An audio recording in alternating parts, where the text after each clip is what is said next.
Et Canaan n'est pas un type du millénium. Non. Amen. Amen. Canaan n'est pas un type du millénium. Combien savent ça? Canaan n'est pas le type du millénium. Parce que là, il y avait des guerres à Canaan. Amen. Il y avait des guerres, des combats, des tueries et tout le reste en Canaan. Canaan, c'est un type du Saint-Esprit. Celui qui croit ça dise Amen. Amen. Amen. Amen. Canaan, c'est un type du Saint-Esprit. Amen. L'Égypte, c'est le monde d'où ils sont sortis.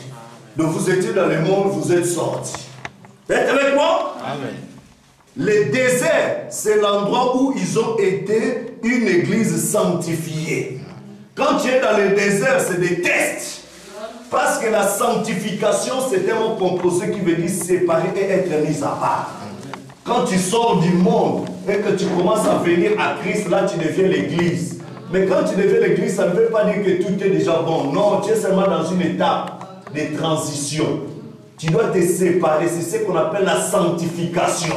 Tu étais dans le monde, tu aimais l'Égypte du monde, tu aimais les amants du monde, les comportements du monde. En donnant ta vie au Seigneur, en venant à Christ, tu dois te sanctifier. Ça veut dire que tu dois te séparer de toutes ces habitudes sales que tu avais dans le monde pour venir à Christ. Amen. Amen. Tu dois montrer maintenant que non, moi j'ai pris un engagement de donner ma vie au Seigneur. Comme nous avons lu hier dans Amos, chapitre 3. Je vous ai choisi, vous seuls, parmi toutes les tribus de la terre. Amen. Je suis l'Éternel, je vous ai fait sortir du pays d'Égypte. Je vous ai fait sortir du monde. Mais je vous châtierai pour toutes vos bêtises. Tu as dit que tu as cru la parole de Dieu et que tu commences à faire encore des compromis. Dieu va te châtier. Quitte à te frapper par une maladie. Jusqu'à ce que tu vas céder ton âme au Seigneur. Jusqu'à ce que tu vas te repentir. Parce qu'il aime et il châtie tous ceux qu'il aime. Il n'aime pas les bêtises. Et chacun doit payer pour ce qu'il a semé. Amen. Si à cause d'un mauvais comportement, Dieu le bon berger est capable de briser ta patte pour bien te protéger. Quand tu ne respectes pas les principes de la parole, lui qui t'aime, il va te châtier. Il ne dit pas que c'est une épreuve. L'épreuve, c'est autre chose. Le châtiment, c'est autre chose. Amen. L'épreuve, c'est comme Job. Il n'a pas fait de péché. Dieu voulait se révéler à lui dans une autre dimension, dans un autre attribut. Alors là, c'était correct. Là, c'est l'épreuve. Les châtiments, tu as commis des bêtises et Dieu vient te frapper. Pas pour te perdre, mais c'est pour te corriger, te ramener. Et là, quand tu rompes, tu pleures dans la repentance, ça prouve encore que tu as quelque chose de Dieu. Amen. Mais quand tu ne te repens pas, tu persévères, ça montre que tu es de l'autre sémence. Amen. Amen. Il y avait des guerres et tout ça. Canaan, c'est un type du Saint-Esprit. L'Égypte, c'est le monde d'où ils sont sortis. Le désert, c'est l'endroit où ils ont été une église sanctifiée, appelée à sortir. Canaan, c'est là-bas qu'ils se sont installés avec le Saint-Esprit. Amen. Amen.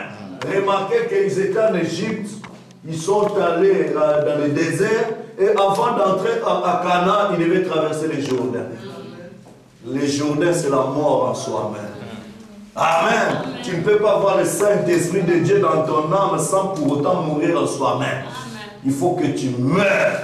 Quand tu meurs et que tu traverses, ça ne veut pas dire qu'il n'y a plus de combat. Bien au contraire, c'est là où le combat commence. Amen. Parce qu'à Canaan, c'est là où tu comprendras que pourquoi tu as cru le message. C'est là où le diable va libérer tous les démons pour te poursuivre. Et c'est là où tu dois comprendre que je suis maintenant dans les combats. Amen. Le vrai combat, c'est là où ça commence. Quand tu es dans le monde, le combat n'est pas encore commencé. Là. Amen. Entre dans la terre promise. C'est là où tu verras maintenant qu'il y a des géants, il y a des gens comme ça, il y a des gens comme cela. Amen. Amen. Et Canaan, c'est là-bas qu'ils se sont installés avec le Saint-Esprit parce que là, il y avait toujours des guerres. Et si vous ne croyez pas que vous avez des guerres, vous n'avez qu'à recevoir le Saint-Esprit pour le constater. Amen. Qu'est-ce que vous faites? Qu'est-ce qu'on fait en Canaan? ils faisaient valoir leurs droits. Amen. Amen. Gloire. Ils faisaient valoir leurs droits et ils n'ont pas pu faire valoir leurs droits avant d'entrer en Canaan. Non. C'est quoi faire valoir les droits? Je sors, je vois ma voiture qui est là. Quelqu'un veut dire que non, ça c'est ma voiture et tout ça. Je dis, mais monsieur, ça ne va pas, non? Ça c'est ma voiture, ça c'est mon immatriculation. Il dit, non, non, non, non, c'est pas ma voiture. Qu'est-ce qui va prouver que c'est ma voiture? Je dois sortir les titres de propriété incontestables. Amen. Amen. Pour faire valoir mon droit que ceci m'appartient. Amen. Si l'autre là n'a pas de titre de propriété, c'est un voleur. Et tu n'as pas de titre de propriété tant que tu n'as pas le Saint-Esprit. Mais quand tu as le Saint-Esprit, alors là tu peux commencer à revendiquer. Suite à mon expérience, la nouvelle naissance là-bas, Seigneur, telle promesse m'appartient. Seigneur, telle promesse m'appartient. Telle promesse, tu réclames, tu revendiques ton droit. Tu as des combats, tu as des guerres, tu as la difficulté de ceci, telle faiblesse ici, telle faiblesse là. Tu sais que tu as des faiblesses, mais comme c'est un combat, tu dois faire valoir tes droits. Amen. Tu dois appeler encore le secours. Pour dire, Seigneur, je suis faible dans ceci, mais je dois récupérer telle vertu. Je dois me battre pour récupérer ceci. Je dois me battre. Tu es mort à la croix pour moi. C'est le temps de l'enlèvement. Je veux telle vertu. Sinon, je vais manquer l'enlèvement. Tu dois faire valoir tes droits. Amen. Mais ce qui est triste, c'est que l'Église est en train de vivre en dessous de ses privilèges. Il ne sait même pas qu'est-ce qui est son droit. C'est cela. Il pense que c'est bon aller à l'église, danser, tout ça. Dire que j'ai un puissant pasteur, puis tu rentres à la maison, tu dors, tu commets les péchés, la chouïre t'es mis, encore tu penses que c'est bon. Non! Tu dois te battre. Dire que non, non. Dieu m'a prédestiné à être une épouse sainte, sans tache, ni ride, ni rien de sabbat. Amen. Comment tel souillé encore lié à ma chair? Ce n'est pas ma nature. Amen.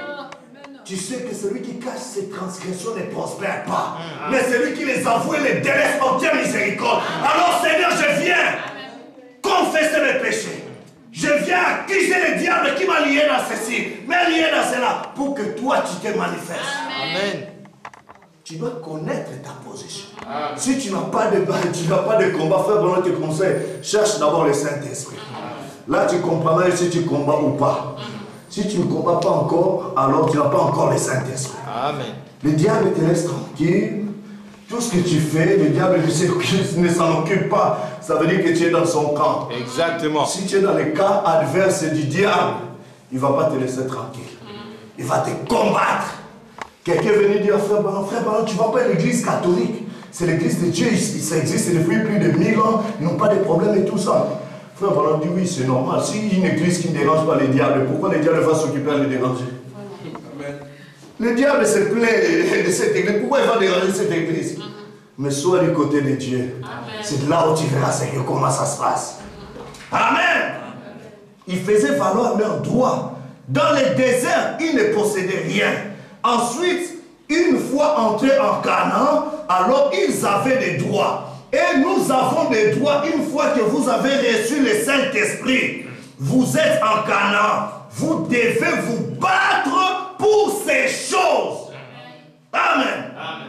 Pour chaque pouce de terrain, vous devez vous battre. Oui, monsieur. C'est pour ça que les gens disent, frère Branham, priez pour moi aujourd'hui. Vous voyez, vous n'avez qu'à entrer en Canaan, frère. Et là, vous reconnaîtrez votre position. Amen.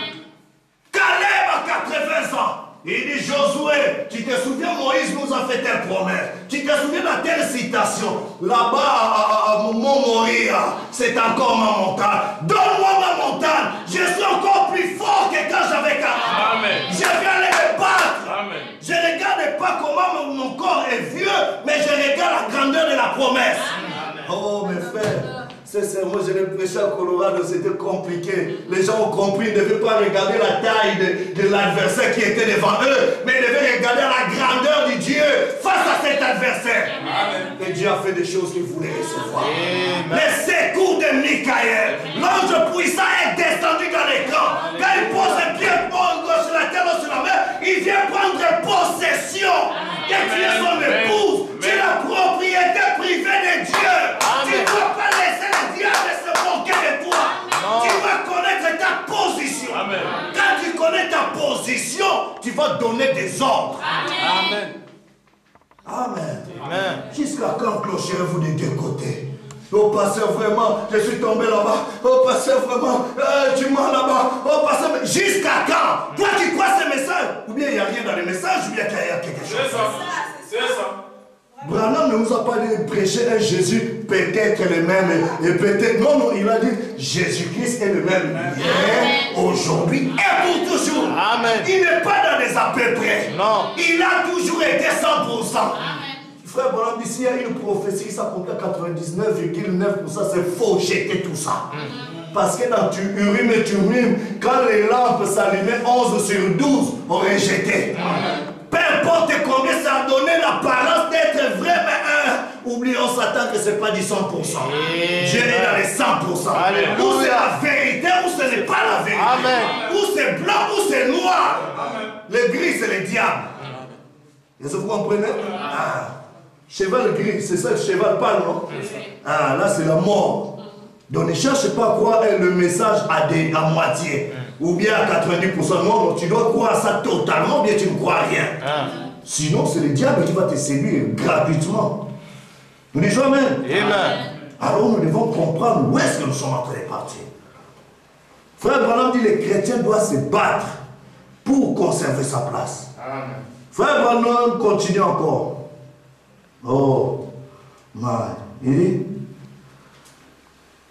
écoutez ce frère Branham dit, je reviens dans l'exposé étage de l'église. Il dit, oh, Jésus savait qu'il allait y avoir un terrible abandon de la parole dans l'âge de Pergame. Vous êtes avec moi? Qu'il n'allait venir que 200 ans après la vision de Patmos. Il savait que cet abandon le conduirait à l'âge des ténèbres. Jésus savait que les gens allaient abandonner la parole. Les gens, oh, à vous dans votre vie, c'est seulement parole, parole, il n'y a pas de puissance.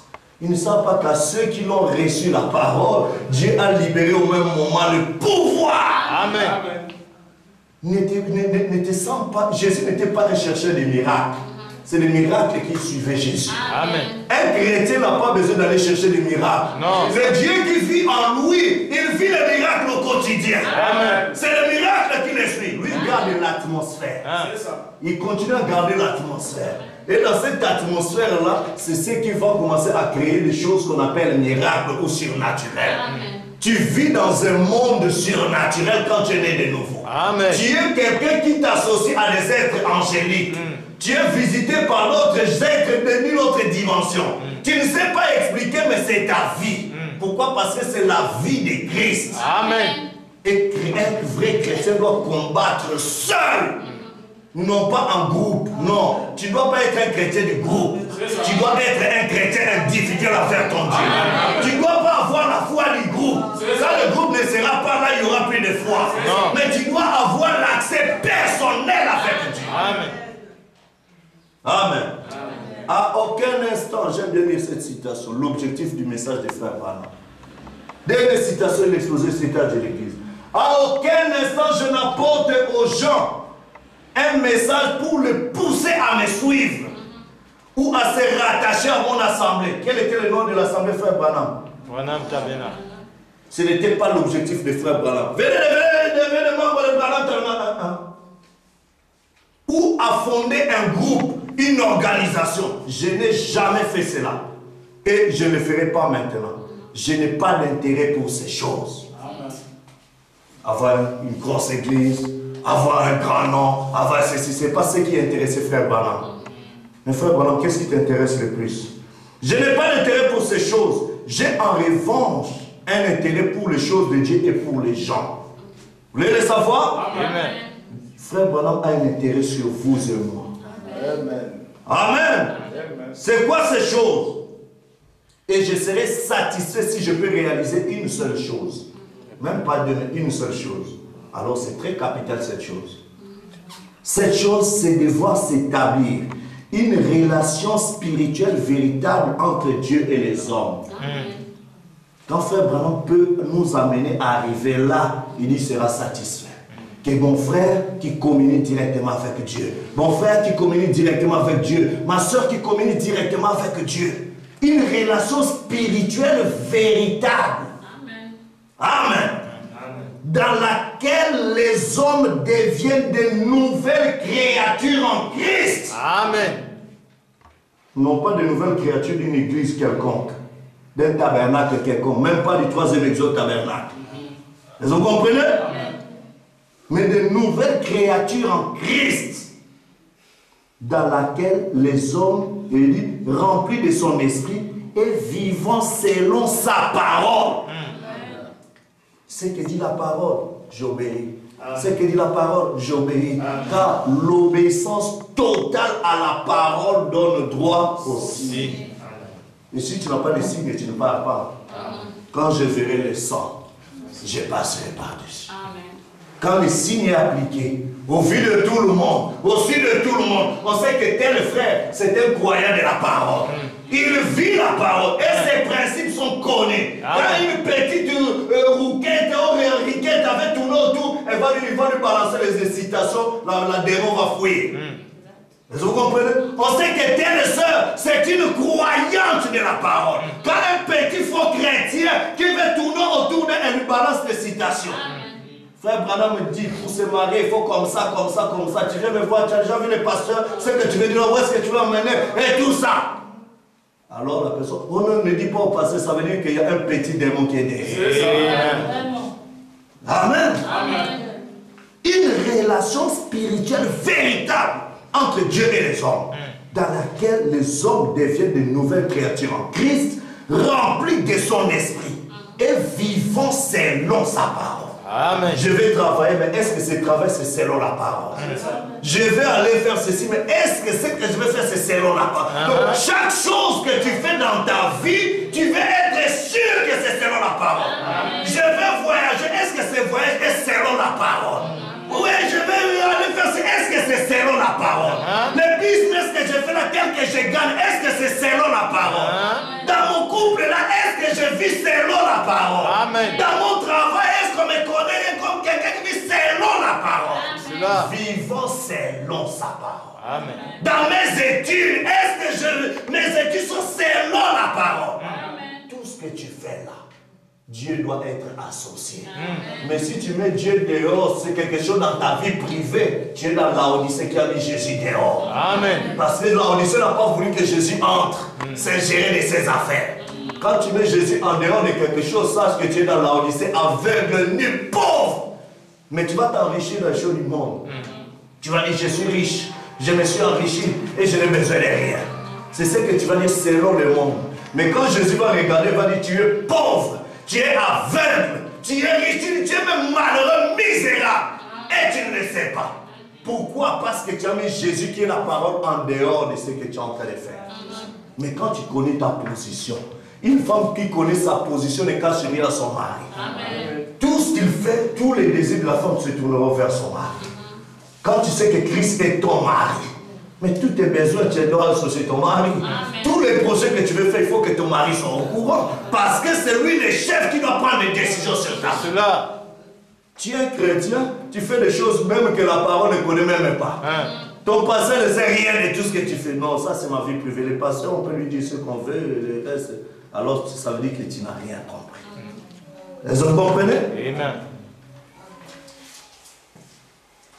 Alors, nous voulons continuer. Amen. Je vais bientôt terminer. Frère Branham dit encore quelque chose. Oh, le temps avance vite. Je prends encore ce que j'étais en train de lire. Il dit,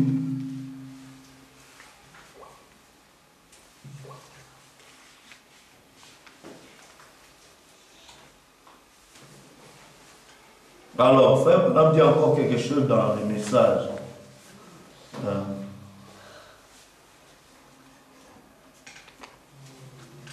Je vais prendre le message. J'ai déjà lu dans... Je vais prendre à présumer le paragraphe 18 à 22. Je crois vous avoir déjà lu ça. Là, il dit une chose encore très très intéressante. Il dit,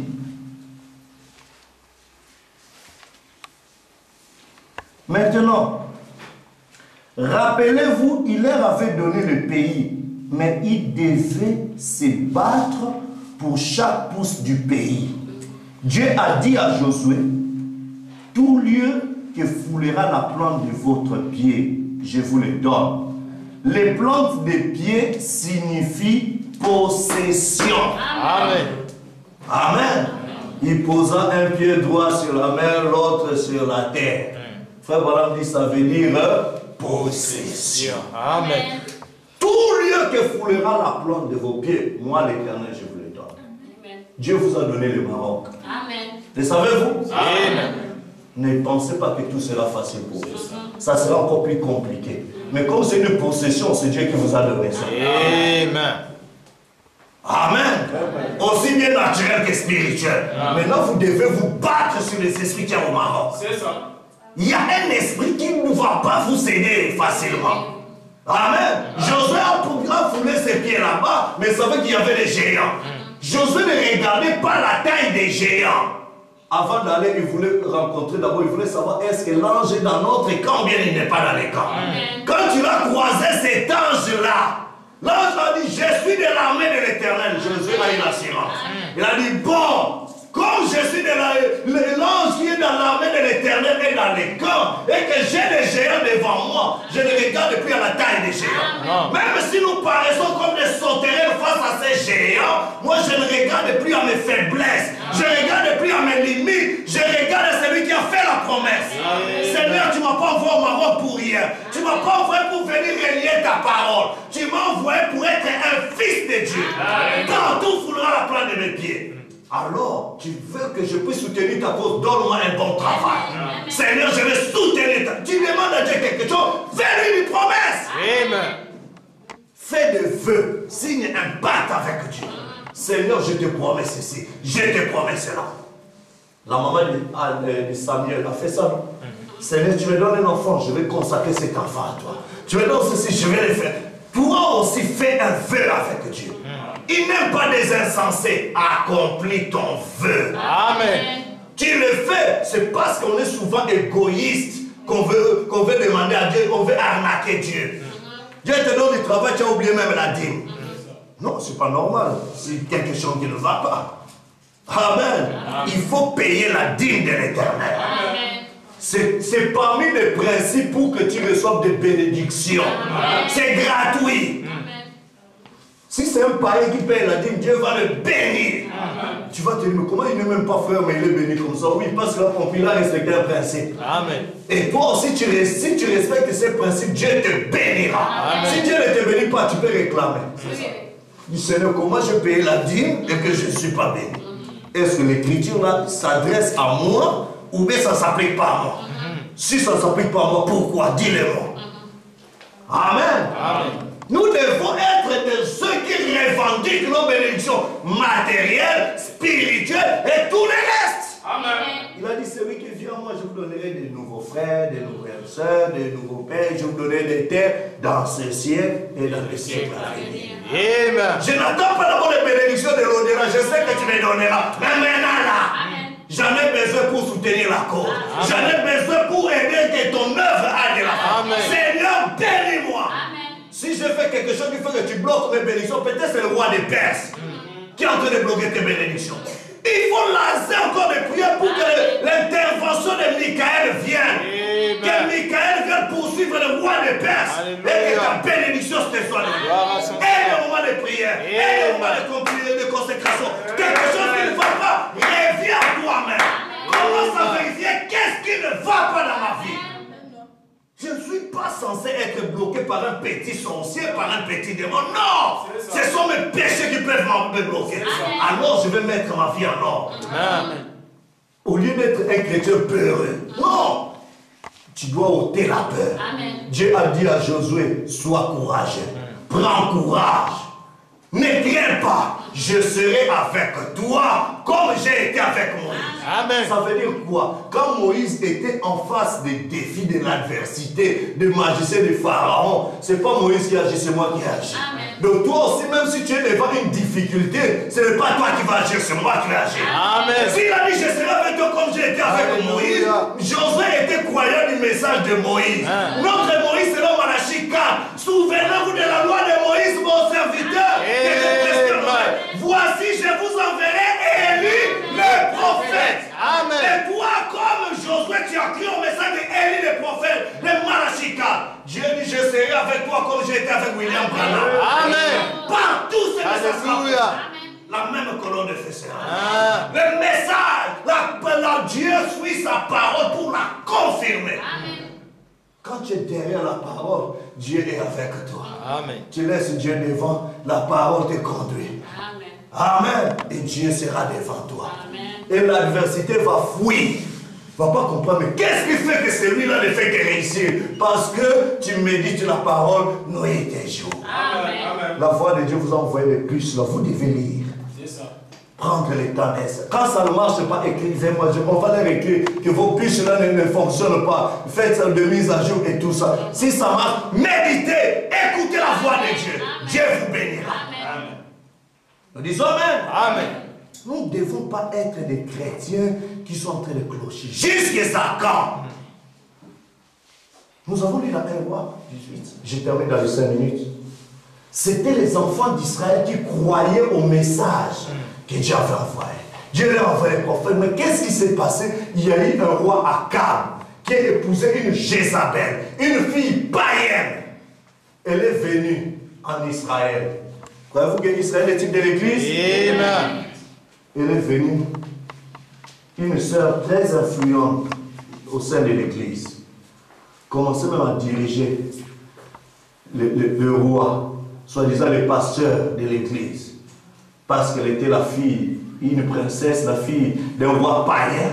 Elle qui venait du monde avec tous ses biens du monde là et tout ça, elle pensait que c'est comme ça que ça se passe à l'église de Dieu. Elle ramène des histoires du monde pour venir séduire les fils de Dieu. Elle commence à corrompre d'abord les pasteurs. Vous comprenez? Et le pasteur est devenu un pasteur rétrograde qui regardait seulement à la table de Jézabel et tout ce qu'elle pouvait manger, tout ça. Et tout ça, le pasteur voulait aussi étendre son influence dans d'autres territoires. Vous comprenez? Va épouser une païenne alors que Dieu avait dit aucun juif ne doit épouser une non-juive. Il y avait des conditions pour qu'un juif puisse épouser une non-juive. Savez-vous ces conditions-là? Il fallait que la non-juive rejette sa religion, rejette tout ça. Vous connaissez la Ruth, la Moabite? Elle devait dire ton Dieu sera mon Dieu, ton peuple sera mon peuple. Là, cette confession-là, c'est ce que Dieu accepte. Donc tu te formates. Tu rejettes tes identités pour prendre l'identité d'Israël. Alors là, Dieu va dire ok. Mais Jézabel n'a pas rejeté son identité. Bien au contraire, elle est venue en Israël avec cette divinité, avec son esprit de conquérir. Amen. Que le Dieu d'Israël là soit seulement un Dieu en étiquette. Il a construit beaucoup, il a construit beaucoup de temples, beaucoup de tabernacles et tout ça. Après, il a mis aussi beaucoup de prophètes, de prédicateurs, allez, partout en Israël. Si bien qu'il a acheté les âmes de beaucoup de faux prédicateurs qui venaient manger dans la table d'Akab, de Jézabel et tout ça, qui commençaient à avoir des dons de prophétie, à donner des choses. Oh, prophète, cher roi Akab, Dieu est avec toi. D'ailleurs, Israël est très prospère avec toi et tout ça. Vous connaissez les fils de Naboth. Quand ils ont envié les dons que Dieu avait donnés, l'héritage de Naboth, a dit, mais moi je vais récupérer. Naboth dit, non, non, je ne vendrai pas, je ne ferai pas de compromis avec l'héritage de mes pères. Je vais rester là, quitte à mourir dans l'héritage que mes parents m'ont laissé. Je vais sceller mon témoignage avec mon sang. Je ne peux pas faire de compromis avec ce message. Si je dois être un petit prédicateur dans un coin perdu, peu importe, mais que les ciels ne reconnaissent pas la terre. Amen. Amen. Alors que rester là et avec tout ça, on va les tirer. Jusqu'à